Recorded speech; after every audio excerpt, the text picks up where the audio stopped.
interpreted, Mr. Madonsela will deal with the facts in relation to its application. So we see the 70% rule from a document that appears at page 1147, which is headed, "What constitutes a legitimate ANC conference?" We accept, of course, that it is a binding document, consistent with our general approach that these instruments are all binding. But what does it mean? This is the true question. So we see the express requirement at page 1148. The 70% requirement appears at the bottom of that page, or at the foot of the page. But there are words that appear before that. And it is in item 2, key elements constituting the conference. And the one element, pre-conference processes, what it says is vital. The ANC conference is an outcome of a logical step in a process seeking to ensure, this is the overall goal, organizational readiness, maintenance of legitimacy and integrity of such process. And then it says such pre-conference processes have to meet the timelines set for each of the following steps. Now, if we can stop there, what we know is that the overall purpose of the very instrument is to ensure the maintenance of legitimacy and integrity of the process. Our complaints throughout is that the fundamental purpose of the document, the legitimacy and the integrity of the conference, have been fundamentally violated. The second issue that must be said about this document is that it sets the floor rather than the ceiling. It is the minimum in its own language. It is what Justice Chetty referred to yesterday, the quorum requirement. But it is not a quorum in the air. It is a quorum in the context of the steps that are highlighted in item 2, verification of membership, status of branches, corrections, allocation of delegates, convening of BGMs, verification of the constitutionality of BGMs, correction period. In other words, 70% of those branches that meet the requirements listed in item 2. That must be so, because if you don't meet those requirements, then you will be undermining the true purpose, the legitimacy and integrity of those processes. And the court has heard yesterday the core of our complaints, that we argue, among others, that the time periods, which you'll see in the third item from the bottom, the time periods were not complied with, set by higher structures. BGMs did not meet the constitutional requirements as the second item. The correction period was too short. This is the problem with our learned friends' submission. It presupposes that the 70% is a one-size-fits-all. It overlooks the fact that the 70% itself is subject to these restrictions. So that 70% must first and foremost comply. So it is impossible to work out whether you meet the 70% or you don't meet the 70% without asking whether or not the steps that are listed in item 2 have been fulfilled. And this is the challenge in this very case. We say these steps have not been fulfilled. So with respect, it is no answer to our learned friends to throw around the 70% requirement as if it is a magic stick that will cure the shambolic nature of this conference. Now, in any event, the 70% cannot serve so as to disenfranchise the 30%. That simply cannot be the law. You cannot have a situation where legitimate branches, legitimate members of the ANC are disenfranchised because the so-called many have been enfranchised. The rule for enfranchisement, and this is the point Mr. Madonsela made yesterday, requires the opposite. It requires that you enfranchise as many people as possible. And this is the position in August versus Electoral Commission. Their approach is that you can disregard the 30% as long as the 70% is happy. That, we say, is fundamentally in conflict with the law of enfranchisement, because the law operates on the opposite basis, that it is as many people as possible that have to be enfranchised. Otherwise, the ANC can simply be run by the 70%. Otherwise, my clients who are members of the ANC can simply join the ANC and not have any rights because the 70% is happy. Of course, only if we know how that 70% has been constituted. So we say on those two fundamental reasons, the construction that our learned friends put on the 70% requirements is a completely flawed construction. The last point, my learned friend referred to the Joe Pahla report. It's essential to actually look at the content of this report, because we have obviously debated and redebated what is in the papers. But Joe Pahla is an important man in this process, because he, of course, is the person who witnessed it all. He was at the scene of the crime. He was there as a deployee of the ANC. What did he tell us about this conference? We see that at page 1430. And his summary is contained in our replying affidavit at pages 1576, and it goes on to page 1580. What does he say happened? This man who comes from the NEC. Let us start with 1577. What he says there at 1577 is the issue of the timing, where he sets out the full steps. Paragraph 87.2.2, 27 October 2015, the Secretary General issues a directive to the KZN PEC not to proceed with the provincial conference. And this is a point that's vital on the timing issue, because our learned friends tell us that, well, there was in effect 2 months allowed. Yeah. And then they also, this is the point that Justice Kuhn was asking, well, was it not really a week? What they overlook is that the Secretary General had in fact instructed by the 27th of October 2015 that the conference should not proceed. What happens thereafter? On the 2nd of November 2015, the Nationals give the go-ahead for the conference to start on the 6th to the 8th of November. Now we can see the period, it is extremely short, because between the 27th of October until the 2nd of November, everybody is working on the basis that this conference is not going to proceed. To now complain that these branches should have filed appeals on the 27th of October or on the 28th of October, to what end, when Mr. Mantashe says the conference will not proceed? So the correct time period is then the 2nd of November 2015, from where one must calculate when the Nationals now give a go-ahead. But they give a go-ahead that this conference must take place in the next 4 days. So the period is cut impossibly short for any effective appeal process to be undertaken. We can then turn the page to page 1578. What he says, when he was there, what happened? He says the 5 NEC members who were capturing and verifying the delegates were approached by a group of people, about 100, who had been gathered since the morning to present or follow up on their disputes concerning the BGMs held over the weekend. These groups were mainly from Far North, Musadlaza, Inkosi Bambata, and eThekwini regions. 100 people in the course of the conference go to the NEC. The NEC separated them into 2 groups and listened and recorded their complaints, but explained that this was only to facilitate the work of the dispute committee of both the province and the NEC, which would be given the reports. Then the deponent says the impact of the diversion was that the NEC team never got a chance to do the verification of delegates, as they were being captured, and they relied on the end product of the capturing being done at the provincial offices. Next, at 87.29, on 5 November 2015 at night, while registration was going on, Joe Pahla was approached by a PEC member with a concern that he had been allocated 2 accreditation tags, both reflecting him as a voting delegate. His concern was that this suggested that the system was not safe if he could be allocated 2 tags. The matter was also discussed with the first respondent as one of the persons responsible for the registration. And that's the third problem. Over the page, 1579, 87.210. On 5 November 2015, Ms.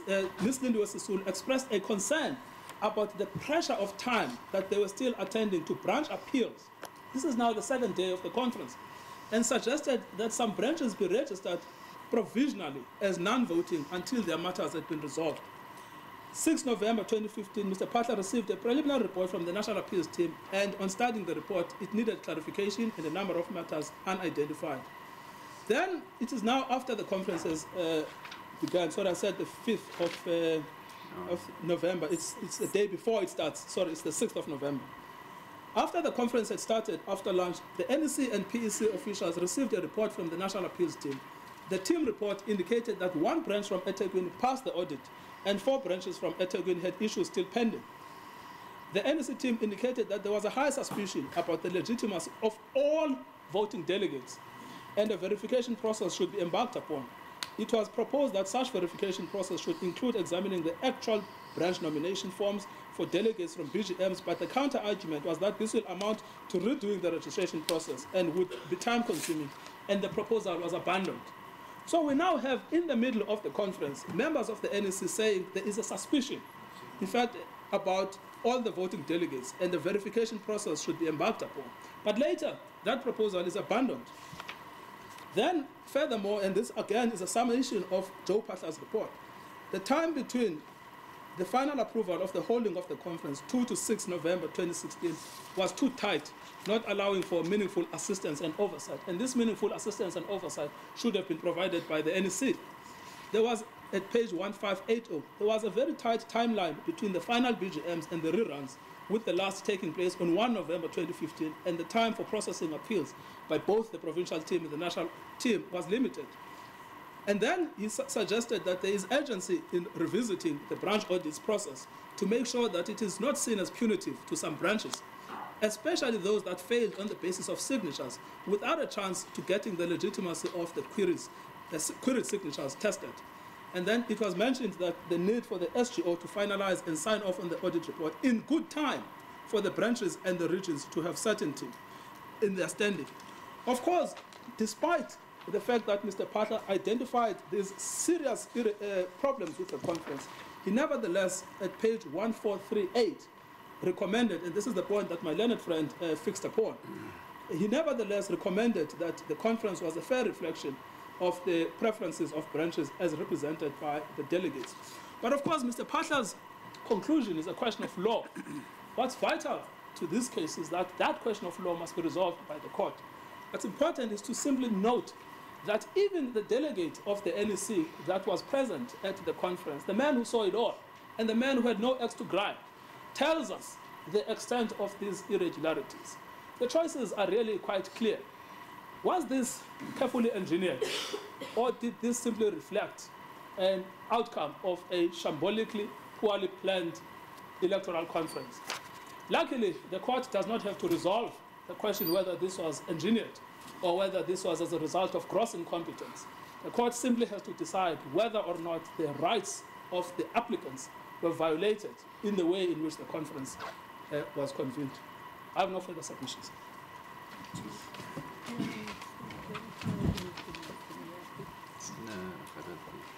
On that 4-year calculation, when he stuck to what he wants to say. I don't know whether that's right, but we'll have to debate it, John. My little friends, Mr. Nuraito's address on the irregularities which appear from Phahla's report has taken out of me some of the steam of the argument. Because in fact, I think Phahla makes the point very clearly, which we have argued in this case. It will not be necessary, therefore, to deal with the issue or the argument raised by my learned friend regarding the pre-audit flaws based on the 2 weeks requirement which we dealt with earlier in our argument. Except that to underscore the point which my learned friend has just made, that 2-week period, it has now transpired during the argument and the interaction my learned friend had with Justice Chetty, that in fact the 2-week requirement was not just a recommendation, it was in fact a binding. And this fact emerges directly from the document which the respondents have put up, which appears at page 1150. And in relation to the argument made by my learned friend regarding the 5-day appeal period which should be allowed for the appeals for audit reports as well as the credentials report, my learned friends made a submission that this was a pre-BGM process, pre-branch general meeting process. That's not quite correct, and I think it must be corrected by way of reply, because that process, the appeal process, relates to the post audit report when the reports are being finalized. And we know from the facts of this case that the reports, the preliminary reports, was in fact signed off on the 4th of November. If we juxtapose that reality with the report which appears at page 1357, which was the report of the appeals committee, it will be apparent that the process of finalizing the report ended on the 4th day, which was the very same day when the appeal process started. The result was unsurprising, because then what happened is that at the time that the conference was going on, the appeal processes were still ongoing. That is the gripe that we have with the process and the conference itself. Then that leads me to another argument, the argument that the comparison which we have shown in RA2 regarding the branches which were accredited to participate in the conference do not tally with the audit which was signed off on the 4th of November because of the effect of the appeals which were still pending at the time. The argument, as Malelfen put it, is that, well, this argument was not advanced in the papers, in the affidavits filed by the applicants. But this is not correct, because the genesis, the context of the argument is that the appeals were pending whilst the credentials were given or the audits were finalized whilst the appeals were pending. Then what that prompted was a response from the respondents saying, well, here is our credentials report. Then we had to analyze that report which had been filed by them and the final report in order to demonstrate and illustrate the point. What then emerges from that is more damaging to them, because then you realize from having regard to page 1599, which is the RA2 comparison, that from that exercise, based on the respondent's document, it then becomes apparent that people who were disqualified were in fact at the conference. If we have regard to item 7 and 8 at page 1599. Ward 17, which is Nkosi Pambata region at Msinga. On the final audit, people were disqualified, and yet they were delegates at the conference who represented those wards, or the branches under those wards. In item 8, again, Nkosi Pambata, Edumvoti region. The final audit disqualified people, and yet there were people allocated to be delegates at the conference. The same issue with item 9 on the next page, 1600. Ward 9, Musa Dameni, in the Mlalazi sub-region. The final audit disqualified people, and yet there were people at the delegate who were allocated as delegates in the conference. With reference to those 3 items only, it is then apparent that the requirements, or rather the preconditions of the 70% rule, which requires that, amongst other things, that people who are to attend or who should make it possible for the conference to go ahead must have met the precondition of being in the final audit and have credentials according to that document. What that requirement was not met on this basis, because it consisted of people who were disqualified. So if he says the ultimate prejudice would be depending on whether they voted, and that we don't know because the voting roll is not there. Then that's the elephant in the room. The voters' roll. The voters' roll would have showed what happened at the conference. He's a bit critical of your side. He says you should have made more steps to try and secure it. Well, what we did in our papers in the founding affidavit, we put the best evidence of the voters' roll which we could obtain. they criticized it in the affidavits. So the point If you pursued it as a review, then you could have asked for those documents. But it wasn't pursued. Sorry, am I speaking too softly? My apologies. I say if you pursued it as a review, if the relief was pursued as a review, then you could have asked for the voters' roll as part of the record. Well, we know what. But it wasn't. It wasn't because it was pursued as a declaratory order. But we now know that process would have led to nowhere, because they have not even produced it here, and they've stated the reasons why they can't do so. It would have been a futile exercise. So the point is that these are all the flaws, my Lord, which we have identified in our argument throughout this case, which bedeviled the conference on the 6th of November. It is in that context that the tweet becomes important in this case. And it is, we submit at the level of dealing with the issue of the tweet, by way of reply, that the tweet can only serve to be a source of wonder. But in its light source, of the identified its source is disputed. And on Plascon Evans, isn't that the end of that line of inquiry? Yes. So we cannot take that any further.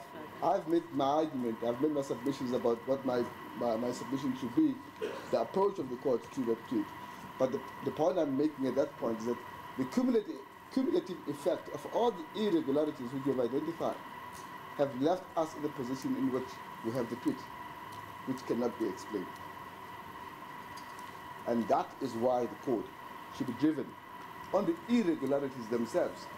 In fact, not even without reaching the point of the tweet, on the irregularities which we have identified, declare the conference is invalidly held for the reasons that the process leading up to it was flawed with all the flaws which we have identified.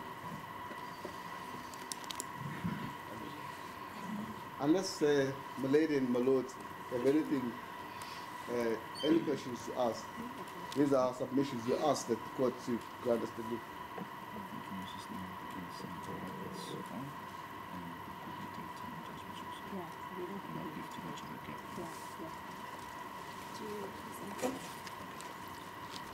Thank you, Mr. Madansia. Mr. Harper, you're jumping up to say something. Yes, my lady, thank you. I did indicate that if there was new matter, I might want to briefly respond to it. There are only two aspects that we've identified as new matter, so I shouldn't be long, if the court will permit me. The first aspect was the new theory advanced for the first time in replying affidavit about the timing of the 4-year period. My learned friend, Mr. Kaitobi, in response to questions by His Lordship Mr. Justice Quinn, indicated that you must count the days of the 7th Provincial Conference as included in the 4-year period. So in other words, he says, there you've got your two conferences, both the 7th Conference and the 8th Conference occurred during the same 4-year period. Now, there are two arguments in response to that.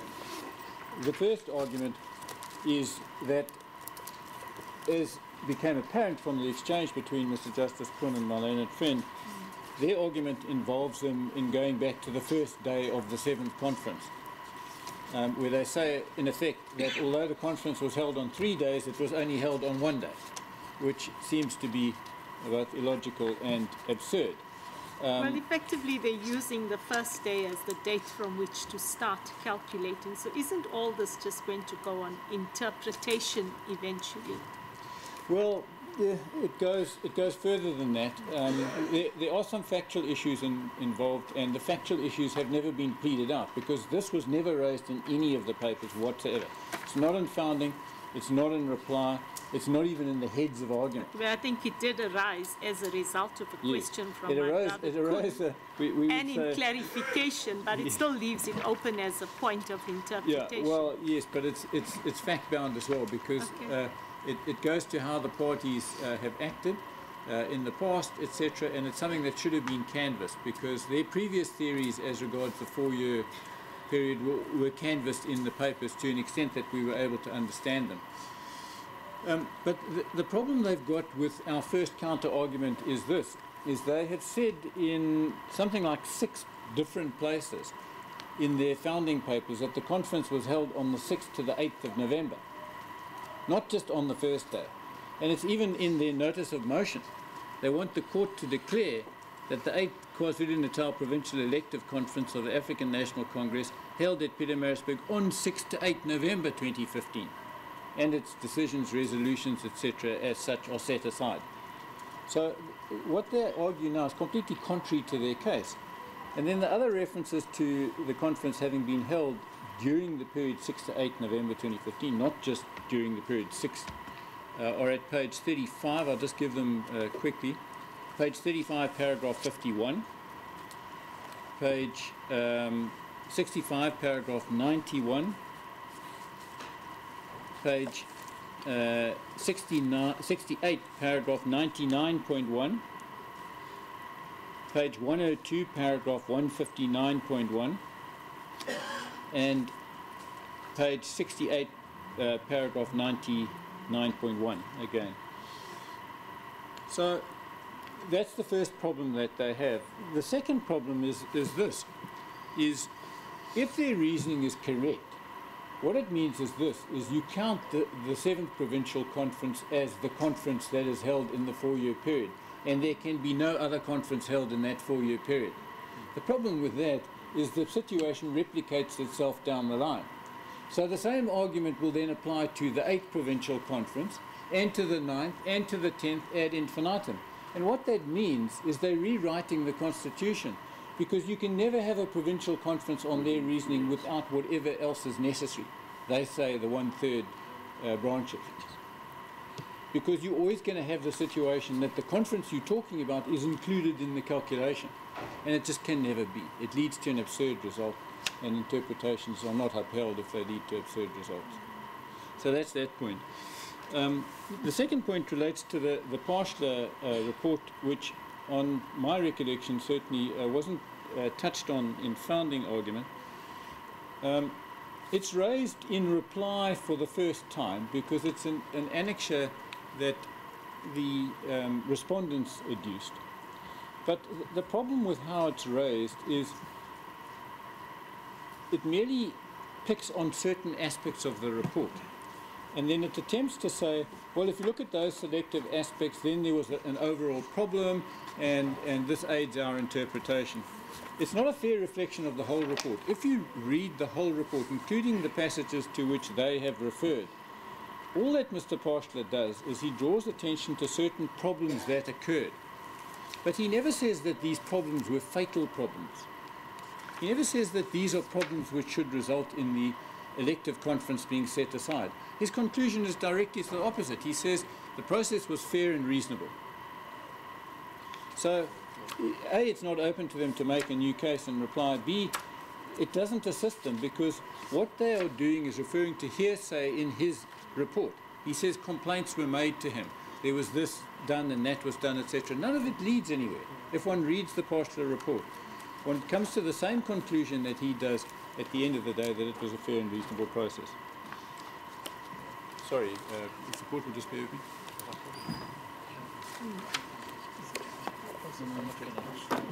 I'm resisting the temptation to deal with Twitter again.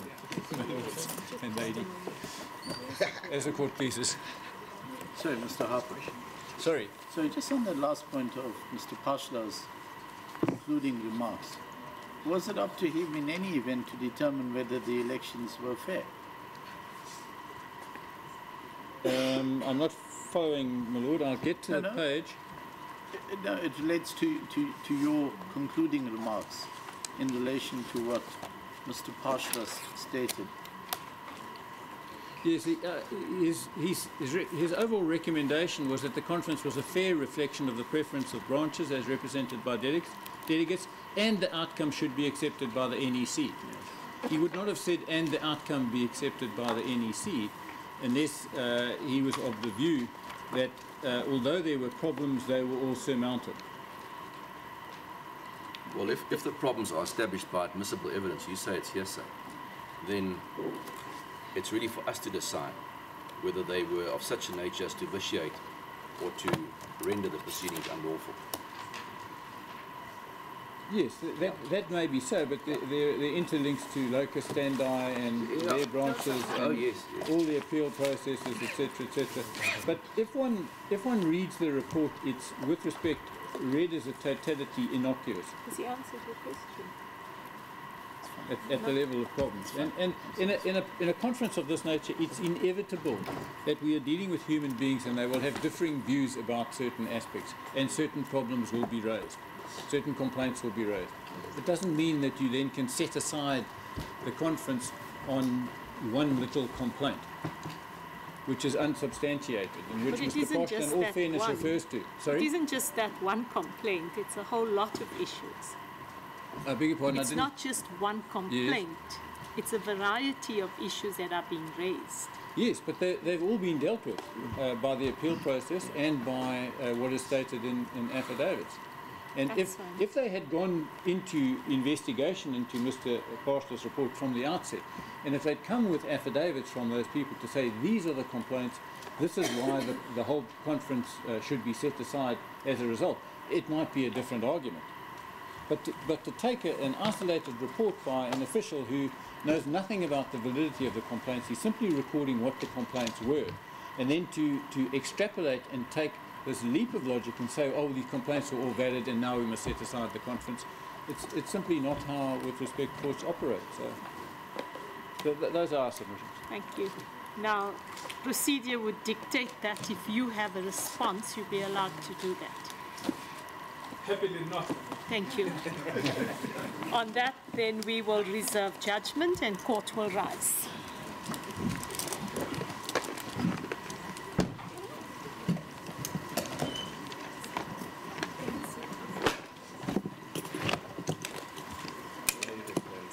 At the end. The end was reached. Okay.